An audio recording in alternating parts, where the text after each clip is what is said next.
ተመልካቾቻችን በዛሬው የኢትዮ ቢዝነስ ቆይታችን ወደ ሌላኛው በዝርዝር ወደ ምንመለከተው ጉዳይ እንለፍ። የአሜሪካ የውጭ ጉዳይ መስሪያ ቤት የኢትዮጵያን የ2025 የኢንቨስትመንት ከባቢን በተመለከተ ባወጣው ሪፖርት የሀገሪቱን የህዝብ ብዛት 135 ሚሊዮን ይደርሳል ያለ ሲሆን ከዚህም ውስጥ 2/3 የሚሆነው ህዝቦቿ ከ30 ዓመት በታች መሆናቸው ኢትዮጵያን ለኢንቨስትመንት ምቹ እንድትሆን ከሚያደርጓት ሁኔታዎች ውስጥ አንዱ መሆኑን አመላክቷል። መስሪያ ቤቱ በዘርፉ ውስጥ ማሻሻያ ያስፈልጋቸዋል ያላቸውን ጉዳዮችንም አመላክቷል። ባልደረባችን አጥናፉ አበራ ሪፖርቱን ለኢትዮ ቢዝነስ እንዲስማማ አድርጎ በዝርዝር ተመልክቶታል፣ እንደሚከተለው ያቀርበዋል። የኢትዮጵያ ኢንቨስትመንት ከባቢን በተመለከተ በቅርቡ የአሜሪካ የውጭ ጉዳይ ሚኒስትር ባወጣው የ2025 ሪፖርት ሀገሪቱ ያላትን የኢንቨስትመንት እድልና ተግዳሮቶች በዝርዝር አስቀምጧል። ሪፖርቱ እንደሚያመለክተው ኢትዮጵያ ከአፍሪካ ትልቁና ከ120 በላይ ዓለም አቀፍ መዳረሻዎች ያሉት የኢትዮጵያ አየር መንገድና በፍጥነት እያደገ የመጣ የሸማቾች ፍላጎት ባለቤት መሆኗም በሪፖርቱ ተጠቅሷል። በዚህም በመንግስት የተደረጉ የኢኮኖሚ ማሻሻያዎች ዳሰሳ ካደረገባቸው ጉዳዮች መካከል ይገኙበታል። በሐምሌ 2024 የኢትዮጵያ መንግስት የብርን የውጭ ምንዛሬ ዋጋ በገበያ እንዲተመን በመፍቀድ የውጭ ምንዛሬ ጥረትን ለመቅረፍ ጥረት እንዳደረገና የእርምጃ የአጭር ጊዜ ምንዛሬ ጥረትን ለመቀነስ ቢያስችልም እንኳ አሁንም ግን በባንክና በጥቁር ገበያ መካከል ያለው የዋጋ ልዩነት ሙሉ በሙሉ እንዳልጠፋም በዚሁ የሰሞኑ የአሜሪካ መንግስት የኢትዮጵያ ኢንቨስትመንት ከባቢ ምቹነትን አስመልክቶ ባወጣው ሪፖርት አብራርቷል። ሪፖርቱ አክሎም የፋይናንስ ስርዓቱን ለማረጋጋት መንግስት የኢትዮጵያ ብሔራዊ ባንክን ለማጠናከር ከዓለም አቀፉ የገንዘብ ድርጅትና ከዓለም ባንክ ጋር ለ4 ዓመታት የሚቆይ የ10.5 ቢሊዮን ዶላር የድጋፍ ስምምነት መፈራረሙ ጠቅሶ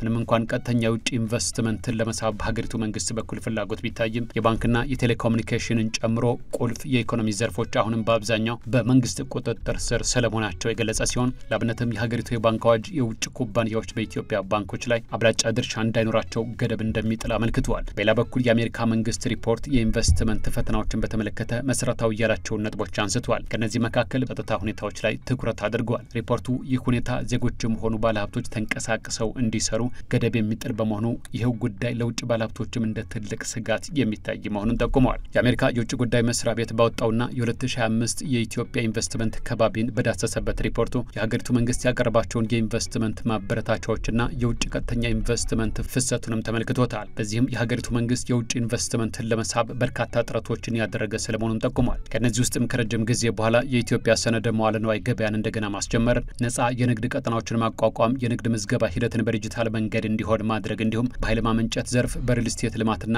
በመሰረተ ልማት ለመሰማራት የሚያስችል የግልና የመንግስት አጋርነትን የተመለከተ አዋጅ መውጣቱ በዋናነት የተጠቀሱ ማበረታቻዎች ናቸው። የኢትዮጵያ መንግስት በኢንቨስትመንት ማበረታቻ ደንብ ቁጥር 517/2012 በመመስረት ለሀገር ውስጥና ከውጭ ለሚመጡ ባለሀብቶች በተመረጡ ዘርፎች የተለያዩ ማበረታቻዎችን እንዳቀረበ የገለጸው ይህ ሪፖርት በማኑፋክቸሪንግ በአግሮ ፕሮሰሲንግና በተመረጡ የግብርና ምርቶች ላይ ኢንቨስት የሚያደርጉ ባለሀብቶች ኢንቨስትመንቱ በሚገኝበት ቦታ ላይ ተመስርቶ ከ2 እስከ 5 ዓመት የሚደርስ የግብር እፎይታ እንደሚያገኙ ጠቅሷል። ከዚህ በተጨማሪ በማኑፋክቸሪንግ፣ በአይሲቲ፣ በኤሌክትሪክ ኃይል ማመንጨት ዘርፎች ላይ ኢንቨስት የሚያደርጉ እንዲሁም ለኤክስፖርት ገበያ የሚያመርቱ ወይም ለሀገር ውስጥ ላኪዎች የሚያቀርቡ ወይም ደግሞ ቢያንስ 60 በመቶ የሚሆነውን ምርታቸውን ወደ ውጭ የሚልኩ አምራቾች የ2 ዓመት ተጨማሪ የግብር እፎይታ እንዲያገኙ ይደረጋል ይላል ሪፖርቱ። በሌላ በኩል በታዳሽ ኃይል ማመንጨት ዘርፍ ላይ ኢንቨስት የሚያደርጉ ባለሀብቶች ከ4 እስከ 5 ዓመት የሚደርስ የግብር እፎይታ ሲያገኙ ብቃት ላላቸው ኢትዮጵያውያን በውጭ ሀገር የስራ ዕድል ለሚፈጥሩ ባለሀብቶች ደግሞ ከ1 እስከ 3 ዓመት የሚደርስ የግብር እፎይታ የማግኘት መብት አላቸው ሲል ሰሞነኛው ሪፖርት ያትታል። በተጨማሪም በ2024 የተመዘገበው የውጭ ቀጥተኛ ኢንቨስትመንት ፍሰት ከሀገሪቱ አጠቃላይ የሀገር ውስጥ ምርት 2.7 በመቶ ጋር እኩል እንደነበርና ዋናዎቹ የኢንቨስትመንት ምንጮች ቻይና፣ ሳውዲ አረቢያ፣ ቱርክና የተባበሩት አረብ ኤሚሬቶች መሆናቸውን ዘርዝረዋል። መስሪያ ቤቱ አክሎም የኢንቨስትመንት መስፈርቶችን በተመለከተም ፍላጎት ላላቸው ባለሀብቶች ዝቅተኛ ካፒታል መጠን ሀገሪቱ እንደተመነች የኢንቨስትመንት አዋጁን ጠቅሶ አስቀምጧል። በዚህም መሰረት የውጭ ኢንቨስተሮች አዲስ ንግድ ማቋቋም ሲፈልጉ ቢያንስ 200,000 አሜሪካን ዶላር ካፒታል የሚያስፈልጋቸው ሲሆን ከሀገር ውስጥ ተቋማት ጋር በሽርክና ለመስራት ለሚፈልጉ ደግሞ ወደ 150,000 ዝቅ እንደሚልላቸው አመልክቷል። በሀገሪቱ ሰርተው ካገኙት ገቢ ትርፋቸውን በኢትዮጵያ ውስጥ እንደገና የሚያፈሱ የውጭ ባለሀብቶች ግን ከዚህ ካፒታል መስፈርት ነጻ ስለመሆናቸውም ያብራራል። የዚህ ሪፖርት ግኝት እንደሚያመለክተው በኢትዮጵያ መሬት በግለሰቦች የተያዘ የመንግስት ንብረት ሲሆን እስከ 99 ዓመት ሊደርስ የሚችል ሊዝ እንደሚሰጥና መሰረትና ይህም ከተቀመጠው ዓመት በላይ በሀገሪቱ ረጅም ጊዜ መስራት ለሚፈልጉ ኢንቨስተሮች እየተመቸ መሆኑን ጠቁመዋል። የፋይናንስ ዘርፉም ገና ብዙ ሊሰራበት የሚገባና በሚፈልገው መጠን ገና ያልዳበረ ስለመሆኑም የተጠቆመ ሲሆን የኢትዮጵያ ሰነድ መዋዕለ ንዋይ ገበያ በጥር 2025 ቢጀመርም እስካሁን የተመዘገቡት ኩባንያዎች ግን ጥቂት መሆናቸውን ጠቅሰዋል። ከዚህ ባሻገር በዘርፉ ያለው ቢሮክራሲ፣ ሙስናና የግብር ህጉ ማሻሻያ የሚፈልጉ እንደሆኑ አመልክተዋል። እነዚህንና መሰል ችግሮችን በፍትህ አካላት ለመዳኘትም በግንቦት 2022 የፌዴራል የመጀመሪያ ደረጃ ፍርድ ቤት የንግድና ኢንቨስትመንት ክርክሮችን በብቸኝነት የሚመለከት ልዩ ችሎት ስለማቋቋሙ በዚህ ፍርድ ቤትም የንግድ ጉዳዮችን ብቻ እንዲዳኙ 13 ችሎቶች ስለመኖራቸው ከነዚህ መካከል የንግድ፣ የኮንስትራክሽን፣ ባንክና ኢንሹራንስን የሚመለከቱ ችሎቶች እንደሚገኙበት አብራርቶ የዚህ ፍርድ ቤት አደረጃጀት ዓላማ የንግድ ስራ አፈጻጸምን ማሻሻልና ቀጥተኛ የውጭ ኢንቨስትመንቱ ከባቢ ምቹ እንዲሆን ማስቻል ስለመሆኑ አመልክቷል።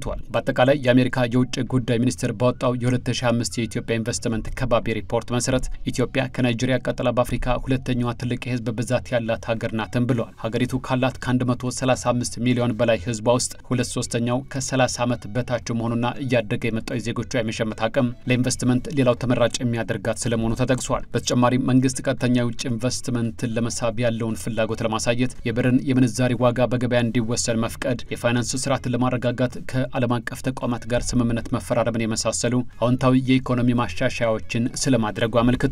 መንግስት በርካታ የኢኮኖሚ ማሻሻያ ማድረጉና አበረታች ለውጦች መኖራቸውን የጠቀሰው የአሜሪካ የውጭ ጉዳይ መስሪያ ቤት ሪፖርት የኢትዮጵያ መንግስት የውጭ ምንዛሪ በገበያ እንዲመራ መወሰኑን እንደ በጎ ጅምር ቢያቀርብም ይህ እርምጃ በሚፈለገው ልክ ስኬታማ እንዳይሆን ያደረጉና ወደ ሀገሪቱ የሚኖረውን አጠቃላይ የኢንቨስትመንት ፍሰት ሊገቱ ይችላሉ ያላቸውን ነጥቦችም አንስተዋል።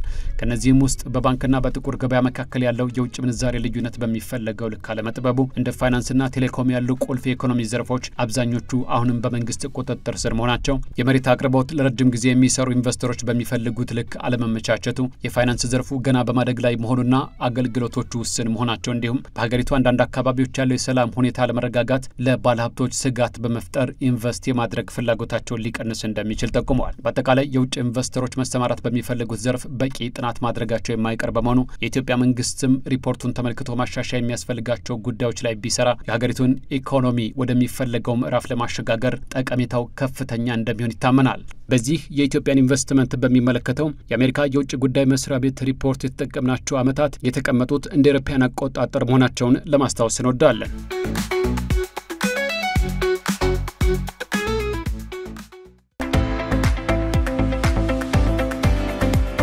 ተመልካቾች በዛሬው የቢዝነስ ፕሮግራማችን በአጫጭርና በዝርዝር ወደ እናንተ ያደረስናቸው ወቅታዊ የቢዝነስ መረጃዎቻችን እነዚህን ይመስሉ ነበር። በቀጣይም የተለያዩ የቢዝነስ መረጃዎቻችንን ይዘን ወደ እናንተ የምንመለስ ይሆናል። ጥላሁን አያሌውና ቃል ኪዳን ታደሰ አብረናችሁ ቆየን። ሰላም ቆዩን።